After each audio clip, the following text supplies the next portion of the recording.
அஸ்ஸலாமு அலைக்கும் வரஹ்மத்துல்லாஹி வபரகாத்துஹு. நரக நெருப்பு தீண்டாத மனிதர். குர்ஆனை ஒரு தோளில் வைத்து பின்னர் அது நெருப்பில் போடப்பட்டால் அது கரிந்து விடாது என ரசூல் ஸல்லல்லாஹு அலைஹி வஸல்லம் அவர்கள் கூற தாம் கேட்டதாக உக்பத்னு அமீர் ரலியல்லாஹு அன்ஹு அவர்கள் அறிவிக்கிறார்கள். முஹத்திஸீன்கள் இந்த ஹதீஸின் கருத்தை பற்றி இருவிதமான அபிப்பிராயங்கள் கொண்டு இருக்கின்றனர். சிலர் தோல் என்பதின் கருத்து பொதுவாக மிருகங்களின் தோல்தான் என்றும், நெருப்பு என்பதின் கருத்து உலக நெருப்புதான் என்றும் கூறியுள்ளனர். இக்கருத்தின்படி இது ரசூல் ஸல்லல்லாஹு அலைஹி வஸல்லம் அவர்களின் காலத்தில் நிகழ்ந்த அற்புத நிகழ்ச்சியாகும். மற்ற நபிமார்களுடைய காலங்களிலும் இம்மாதிரியான அற்புதங்கள் நிகழ்ந்துள்ளன. இரண்டாவது கருத்து, தோல் என்பது மனிதனின் உடலில் உள்ள தோலாகும், நெருப்பு என்பது நரக நெருப்பாகும். இக்கருத்தின்படி இது எக்காலத்தையும் குறிப்பிடாமல் பொதுவான சட்டமாகும். அதாவது குர்ஆனை மனனம் செய்த ஒரு மனிதர் வேறு ஏதேனும் குற்றம் செய்ததின் காரணமாக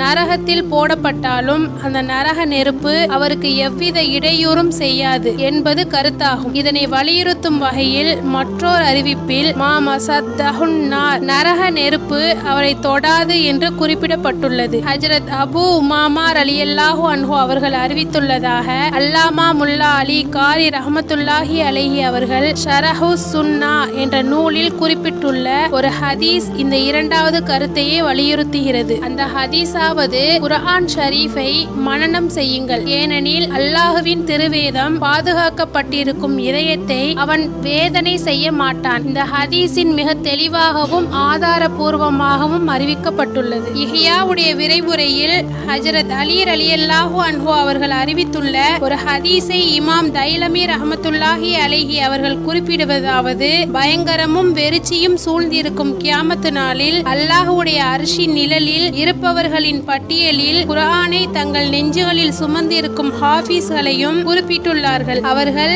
நபிமார்கள், நல்லடியார்கள் ஆகியோர்களுடன் அல்லாஹுவின் நிழலில் வீற்றிருப்பார்கள் என்றும் எழுதியுள்ளார்கள். அஸ்ஸலாமு அலைக்கும் வரஹ்மத்துல்லாஹி வபரகாத்துஹு.